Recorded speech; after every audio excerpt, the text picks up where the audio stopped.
सादर प्रणाम श्रोतागणों, मैं प्रीति उपाध्याय आज एक बार फिर आपका धार्मिक व्रत कथा की यूट्यूब चैनल पर हार्दिक स्वागत करती हूं।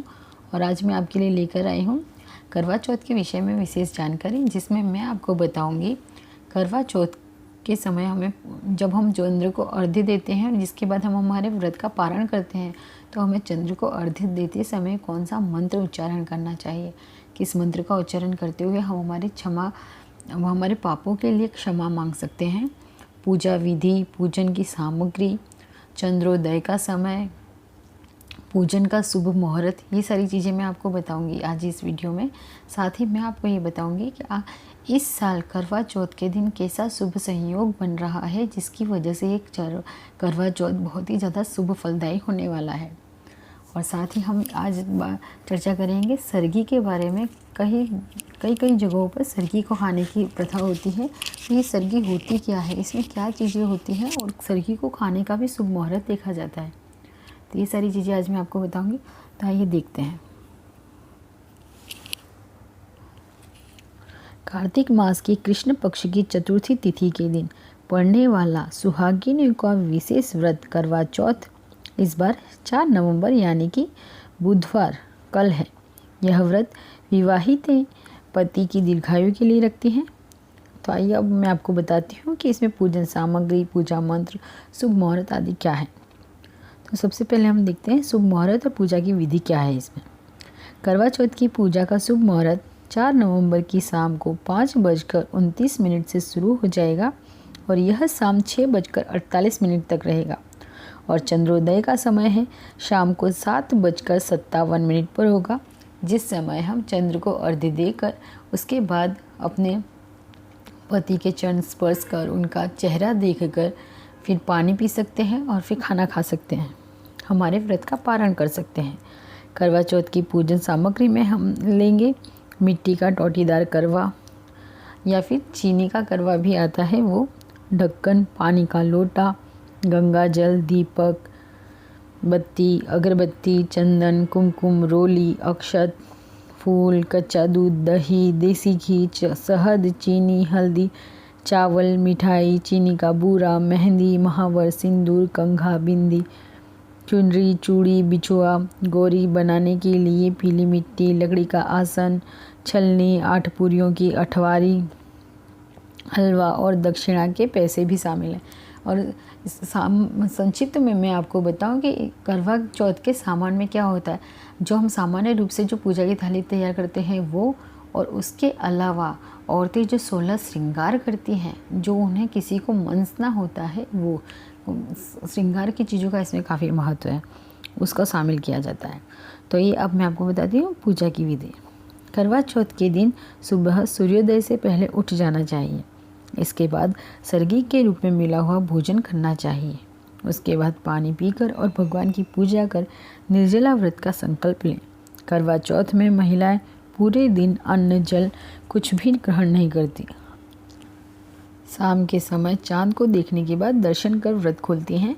शाम को पूजा के शुभ मुहूर्त पर मिट्टी की वेदी पर सभी देवताओं की स्थापना करने के बाद उसके ऊपर करवे को रख दिया जाता है। इसके बाद एक थाली में धूप, दीप, चंदन, रोली और सिंदूर रखें और घी का दीपक जलाएं।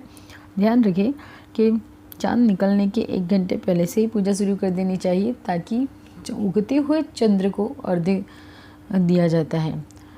चंद्र उग जाने की काफ़ी देर बाद भी अर्घ्य देना अच्छा नहीं होता। डूबते हुए चंद्र को तो कभी अर्घ्य नहीं दिया जाता है।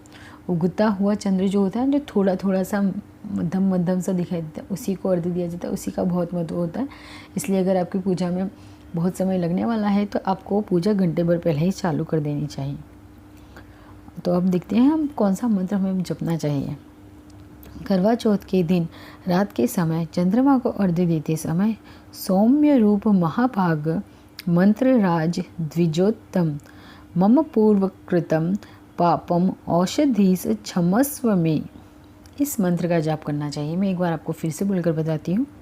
सौम्य रूप महाभाग मंत्र राज द्विजोत्तम मम पूर्वकृतम पापम औषधीस क्षमस्व में, मंत्र का जप करना चाहिए। इस मंत्र का अर्थ होता है कि मन को शीतलता पहुंचाने वाले, सौम्य स्वभाव वाले, ब्राह्मणों में श्रेष्ठ, सभी मंत्रों एवं औषधियों के स्वामी चंद्रमा मेरे द्वारा पूर्व के जन्मों में किए गए पापों को क्षमा करे, मेरे परिवार में सुख शांति का वास करे। इस मंत्र का पूरे मन और श्रद्धा से कम 3 बार जाप करना चाहिए और पूजा समापन में चंद्रदेव से पूजा पाठ के दौरान जाने अनजाने में हुई त्रुटियों की भी क्षमा प्रार्थना करनी चाहिए। और अब मैं आपको बताती हूँ कि इस साल 70 साल बाद करवा चौथ पर बन रहा है ऐसा योग जिससे इस बार व्रती महिलाओं को मिलेगा हजारों गुना अधिक फल उनके उपवास का। तो आइए मैं बताती हूँ आपको कौन से योग बन रहे हैं। करवा चौथ पर रोहिणी नक्षत्र का संयोग होना अपने आप में एक अद्भुत योग है। करवा चौथ रविवार के दिन होने से इसका महत्व और बढ़ गया है। चंद्रमा में रोहिणी का योग होने से मार्कंडेय और सत्यभामा योग बन रहा है। यह योग चंद्रमा की 27 पत्नियों में सबसे प्रिय पत्नी रोहिणी के साथ होने से बन रहा है।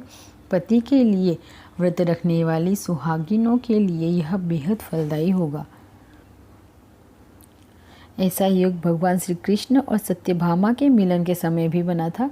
यह योग न केवल कुछ ही समय के लिए बल्कि पूरे दिन के लिए बन रहा है, जिसमें करवा चौथ का व्रत रखने पर महिलाओं को अपने व्रत का कई गुना लाभ भी प्राप्त होगा।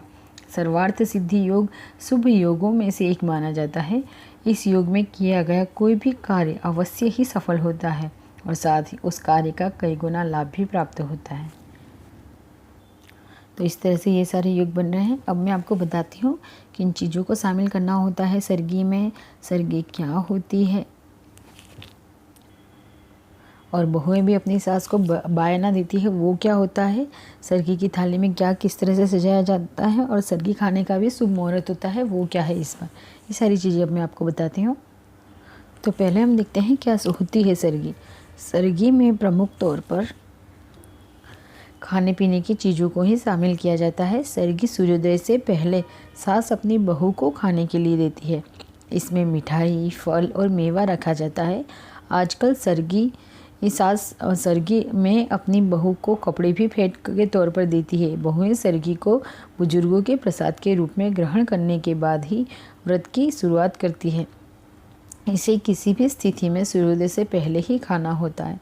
सरगी को खाने का यह लाभ होता है कि महिलाओं को दिन भर भूखे प्यासे रहने के लिए आवश्यक ऊर्जा मिल जाती है। और इसी तरह से बहुएं भी अपनी सास को बायना देती हैं, जिसमें सूर्योदय से पहले सास अपनी बहू को सरगी देती है और बहुएं अपनी सास को बायना देती हैं। इस बायना में भी वही खाने पीने की चीज़ें होती हैं और उनके साथ में सासू के लिए एक वेश रखा जाता है जिसमें साड़ी, उनकी सारी श्रृंगार की चीज़ें होती हैं। इसके साथ ही वस्त्र और श्रृंगार का सारा सामान भी दिया जाता है। तो अब देखते हैं हम सरगी की थाली में क्या होता है।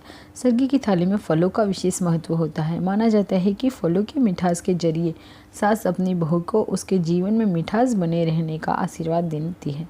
फलों में पानी की भरपूर मात्रा होने की वजह से ये आपके शरीर में पानी की कमी नहीं होने देते। मिठाइयों के बिना हमारे सभी त्यौहार अधूरे माने जाते हैं, इसलिए सरगी की थाली में मिठाइयाँ रखना बेहद शुभ माना जाता है। वहीं सरगी की थाली में मेवे शरीर में कमजोरी नहीं आने देते और व्रत पूर्ण होने के बाद ही महिलाओं को पुष्ट बनाए रखते हैं, इसलिए मेवे भी होते हैं। और इस बार सरगी खाने का मुहूर्त क्या है वो भी अब देखते हैं। सरगी को खाने के लिए शुभ मुहूर्त सुबह का समय ही बताया जाता है। सुबह का वह समय जब सूर्य नहीं उगता। सूर्योदय से पहले ब्रह्म मुहूर्त में सरगी खाने की परंपरा है। इस साल करवा चौथ के दिन यानी 4 नवंबर को ब्रह्म मुहूर्त सुबह 4:51 से 5:43 तक के बीच का समय सरगी खाने के लिए सर्वोत्तम बताया गया है। तो दोस्तों यह वीडियो यहीं समाप्त होती है। अगर आपको ये वीडियो अच्छी लगी हो तो लाइक कीजिए, फैमिली और फ्रेंड्स के साथ में शेयर कीजिए, मेरे यूट्यूब चैनल को सब्सक्राइब करना ना भूलें और कमेंट बॉक्स में राधे राधे लिखकर मुझे प्रेरित अवश्य करें। धन्यवाद।